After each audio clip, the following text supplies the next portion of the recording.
غیبت کے حوالے سے ہم نے سنا تھا کہ کسی کی اجتماعی غیبت کرنا بھی بعض اوقات، کسی پورے ادارے کی غیبت کرنا کہ فلاں پورا ادارہ ہی ایسا ہے، پورا ملک ہی ایسا ہے، پوری تنظیم ہی ایسی ہے، تو یہ پوری اجتماعی غیبت ہوگی، سب کی غیبت ہوگی۔ لوگ اس طرح کی باتیں کرتے رہتے ہیں سارے ایسے، اس سے مسلمانوں کی دل آزاری بھی ہوتی ہے۔ اور اس حوالے سے ہم نے حدیث پاک سنی تھی، جس نے کسی مسلمان کو ایذا دی اس نے مجھے ایذا دی، جس نے مجھے ایذا دی اس نے اللہ کو ایذا دی۔ بیان کردہ صورتوں کی روشنی میں ایک یا بہت سارے مسلمانوں کے لیے ایذا کا باعث بن سکنے والے جملوں کی 12 مثالیں۔ مثال کے طور پہ لوگ اس طرح غیبت کرتے ہیں، پولیس والے رشوت خور ہوتے ہیں۔ اب اس نے سارے پولیس والوں کو اس میں شامل کر دیا، حالانکہ ان میں تو اچھے لوگ بھی، نیک لوگ بھی، سارے ایسے نہیں۔ پولیس والے اپنے باپ کو بھی نہیں بخشتے، فلاں قبیلے والوں کا پیشہ ہی چوریاں کرنا ہے۔ اب یہ جملے عموماً ہمارے معاشرے میں سننے کو ملتے ہیں۔ فلاں ذات کے لوگ سود خور ہوتے ہیں، فلاں خاندان کے افراد کمینے نیچ ہوتے ہیں، فلاں برادری والے بزدل ہوتے ہیں۔ بس یہ مدنی چینل ایسے ہی ہے،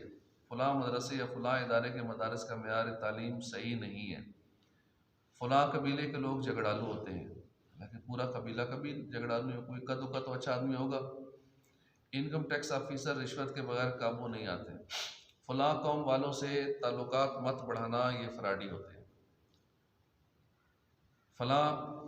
شہر کے لوگ کنجوس ہیں، یا فلاں قوم کے لوگ بڑے کنجوس ہیں۔ یہ اس طرح کے جملے کہ اس پوری قوم کو، پورے ملک کو، پورے برادری کو، پورے ادارے کو یہ کہہ دینا، یہ اجتماعی غیبت ہو گئی۔ اب اس ادارے میں جتنے لوگ ہیں، اس ڈپارٹمنٹ کے اندر بالفرض 1,00,000 لوگ ہیں، تو سب کی غیبت کر ڈالی۔ کتنا بڑا گناہ، 1,00,000 لوگوں کی غیبتوں کا گناہ اپنے سار آ گیا۔ ان 1,00,000 لوگوں نے قیامت والے دن حساب لے لیا، ہماری نیکیاں ان کو چلی گئیں، ان کے گناہ ہمارے کھاتے میں آ گئے، کتنا بڑا عذاب ہو۔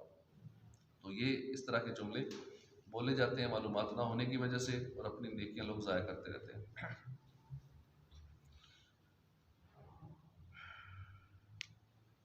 سوال مدنی مذاکرے یا مدرسے کے درجے میں ایک اسلامی بھائی سوال پوچھنے کے لیے کھڑے ہوئے، مگر گھبرا گئے، سوال کا کچھ حصہ بھول گئے۔ اس پر کچھ لوگ ہنس پڑے۔ ہمارے یہاں بھی ایسا ہوتا ہے کہ بندہ اجتماعی کسی محفل میں بیٹھا ہو تو سوال پوچھے اور آدھا سوال بیچ میں بھول جائے گھبراہٹ کی وجہ سے۔ کئی لوگوں کے سامنے نہیں بول سکتے، جھجک ہوتی ہے، گھبراہٹ ہوتی ہے، بولتے بولتے ان کی بولتی بند ہو جاتی ہے، بالکل آگے بول ہی نہیں سکتے، اتنے پزل ہو جاتے ہیں، ہیزیٹیٹ ہو جاتے ہیں، بول نہیں سکتے۔ اب باقی لوگ ہنستے ہیں،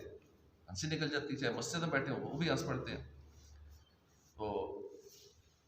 بعض بے اختیار ہنس پڑے، بعض ہنس ہنس کر لطف اندوز ہو رہے تھے، اور سائل کے پیچھے بیٹھنے والوں میں سے ایک نے مسکرا کر دوسرے کی طرف دیکھا اور سائل کی طرف کچھ اس طرح آنکھوں سے اشارہ کیا کہ دیکھو کیسا پریشان ہو رہا ہے۔ اس پر دوسرے نے مسکرا کر اسی طرح اشارہ کیا۔ اب ان سب کے بارے میں کیا حکم ہے؟ کچھ جان بوجھ کے ہنسے، کچھ بے اختیار ہنسے، کچھ نے خالی مسکرایا، کچھ نے اشارہ کیا۔ اب ہر ایک پر الگ الگ کیا حکم لگے گا؟ جنہوں نے ہنسی روکی وہ بہت اچھے رہے، بے اختیار آ گئے۔ کئی باتیں ایسی ہوتی ہیں بے اختیار ہنسی نکل جاتی ہے کسی کی بات میں، لیکن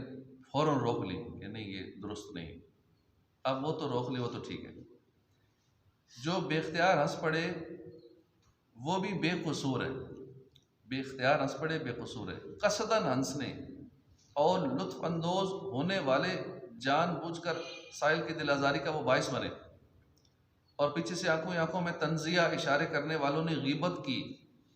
جان بوجھ کر دل آزاری کا باعث بننے والے توبہ کے ساتھ ساتھ سائل سے معافی بھی مانگیں، معاف بھی کروائیں۔ غیبت کرنے والے توبہ کریں، اور اگر توبہ سے پہلے سائل کو پتہ چل گیا ہو تو اس سے معاف بھی کروائیں۔ بکثرت لوگ گناہوں اور برائیوں سے اس خوف کی وجہ سے بچ جاتے ہیں کہ دیکھنے والا کیا کہے گا، یا کسی اور کو جا کے بتا دے گا، یا لوگوں میں بات پھیل جائے گی تو میری بے عزتی ہوگی۔ فیضان سنت جلد 2 کا باب غیبت کی تباہ کاریاں عام ہو جانے میں، کہیں ایسا نہ ہو کہ چھپ کر گناہ کرنے والوں کا دل کھل جائے کہ میرے گناہ پر مطلع ہونے والا اب تو کسی سے جا کر میری غیبت کرے گا ہی نہیں، اور یوں وہ اس گناہ کو مستقلاً اختیار نہ کر لیں، یا اپنی اصلاح کی کوشش میں سستی نہ کریں،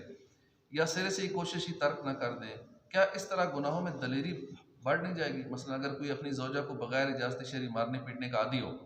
اور وہ اسلامی بہن غیبت کے ڈر سے کسی سے تذکرہ نہ کرے کہ نہیں کسی اور کو نہیں بتاؤں گی شوہر مجھے مارتا ہے، غیبت ہو جائے گی، تو کیا یہ شوہر ظالم سے ازلم یعنی بہت زیادہ ظلم کرنے والا نہیں بن جائے گا؟ یا کوئی اسلامی بھائی جماعت واجب ہونے کے باوجود گھر میں نماز پڑھ لیتا ہو اور اسے یہ پتہ ہو کہ میرا بھائی کسی اور کے سامنے میرا عیب نہیں کھولے گا، تو کیا وہ گھر پر نماز پڑھنے ہی کو اپنی عادت ثانیہ نہیں بنا لے گا؟ جواب: اول تو یہ بات ذہن میں رکھیے کہ غیبت کی مذمت یہ اب ایجاد نہیں ہوئی ہے، یہ تو حضور کے دور سے اس کے بارے میں حدیثیں جو ہم سنتے ہیں، روایتیں، قرآن کی باتیں سنتے ہیں، تو پہلے سے آج کل کی ایجاد نہیں ہے کہ دعوت اسلامی نے ایجاد کی ہو یا کسی اور نے یہ ایجاد کی ہو، غیبت کی باتیں اب ہو رہی ہیں، کوئی نئی بات ہے۔ پچھلی شریعتوں میں بھی منع تھی، 1400 سال پہلے نہیں بلکہ اس سے پہلے بھی غیبت منع تھی، اور نبیوں کی شریعت میں بھی منع تھی۔ پھر قرآن و حدیث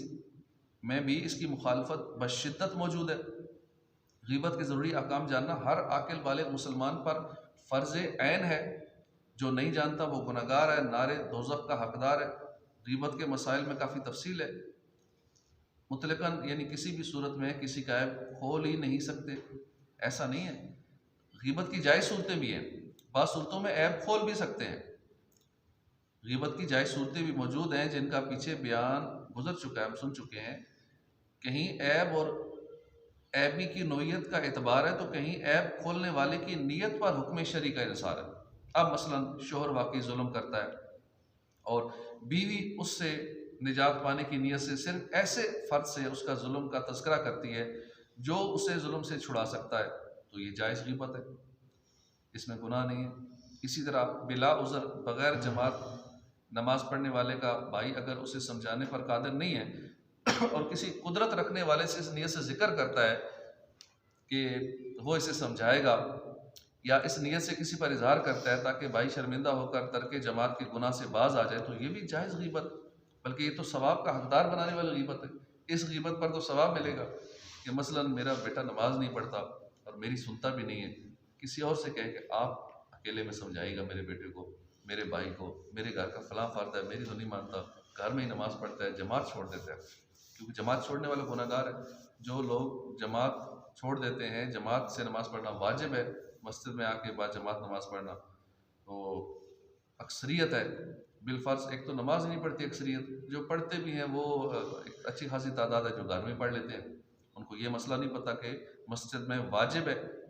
گھر میں نماز پڑھیں گے تو واجب کا ترک اس کا گناہ تو اپنے ساتھ آئے گا، پھر بھی گناہ گار رہیں گے۔ تو اس انداز میں کسی کو یہ کہنا کہ وہ سمجھائے گا تو فلاں فرد مسجد میں نماز پڑھنا شروع کر دے گا یا ترک جماعت کے گناہ سے باز آ جائے گا، تو یہ جائز غیبت بلکہ ثواب کا حقدار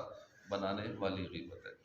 باقی یہ بات کہ غیبت نہ کرنے والے کی وجہ سے بعض لوگ گناہوں پر دلیر ہو جائیں گے، تو یہ شیطانی وسوسہ ہے، اس کی وجہ سے شرعی احکام سے مسلمانوں کو جاہل نہیں رکھا جا سکتا، بلکہ معین مسلمان کے بارے میں قرائن واضح یعنی صاف صاف علامات نہ ہونے کے باوجود اگر یہ ذہن بنا لیے کہ فلاں فلاں اب گناہوں پر دلیر ہو جائے گا، تو یہ بدگمانی ہے جو کہ حرام ہے۔ میرے آقا اعلیٰ حضرت امام علیہ سنت کی بارگاہ میں ایک ایسے شخص کے بارے میں سوال ہوا جو کہتا تھا کہ میں تو آج کل کی دعوتوں میں نہیں جاتا، کیونکہ اکثر دعوتیں دکھاوے اور ریاکاری کی ہوتی ہیں اور لوگ رزق یعنی کھانے کی بھی کافی بے حرمتی کرتے ہیں۔ اعلیٰ حضرت نے سوال کا جو کچھ جواب ارشاد فرمایا اس کا لب لباب ہے: قبول دعوت سنت ہے، کسی معین یعنی مخصوص مسلمان کے لیے بغیر قرائن واضح کے، واضح یعنی صاف صاف علامتوں کے بغیر یہ سمجھ لینا کہ اس نے ناموری اور ریا کے لیے یہ دعوت کی ہے، یہ بدگمانی ہے، حرام قطعی ہے۔ اگر کہیں حبوب طعام یعنی کھانے کے دانوں اور غذا کے اجزاء کی بے ادبی ہوتی بھی ہے تو اس شخص کو چاہیے کہ بے ادبی کرنے والوں کو سمجھائے، اگر وہ لوگ نہ مانیں تو وبال انہی لوگوں پر ہے۔ حضرت سیدنا امام ابو القاسم صفار رحمۃ اللہ علیہ فرماتے ہیں: میں آج کل دعوت میں جانے کی کوئی نیت نہیں کر پاتا سوائے اس کے کہ نمکدانی روٹی پر سے اٹھاؤں گا،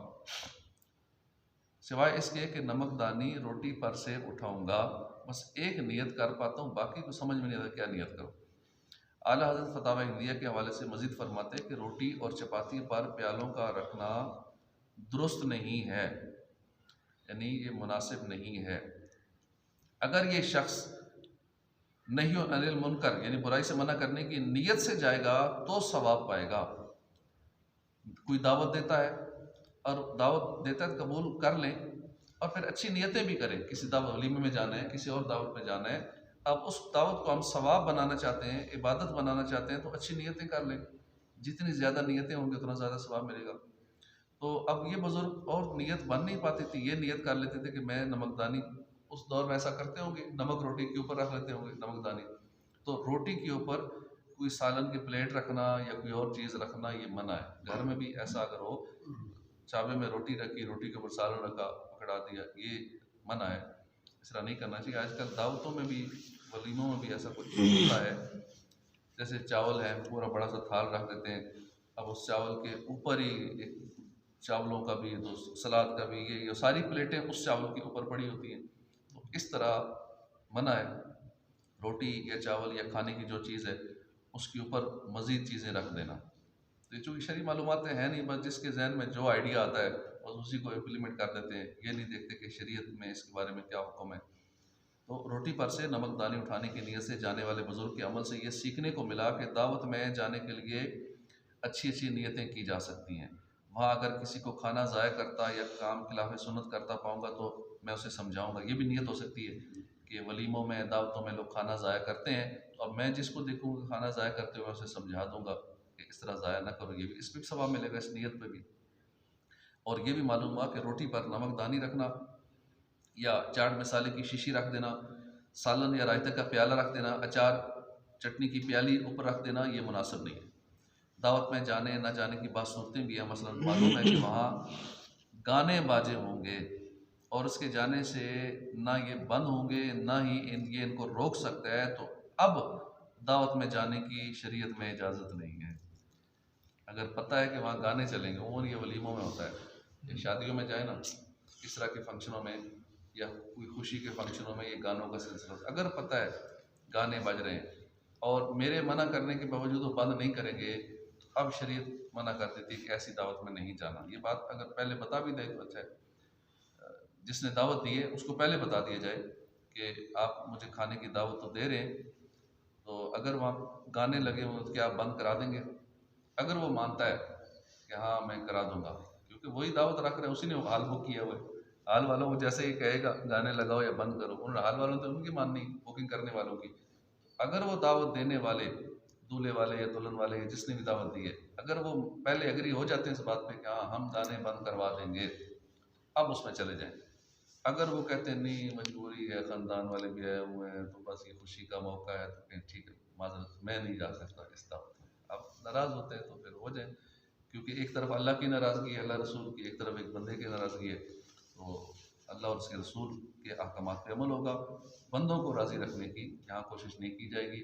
اللہ اور اس کے محبوب کو راضی کیا جائے گا۔ صلو علی الحبیب صلی اللہ تعالی علی محمد صلی اللہ علیہ وسلم۔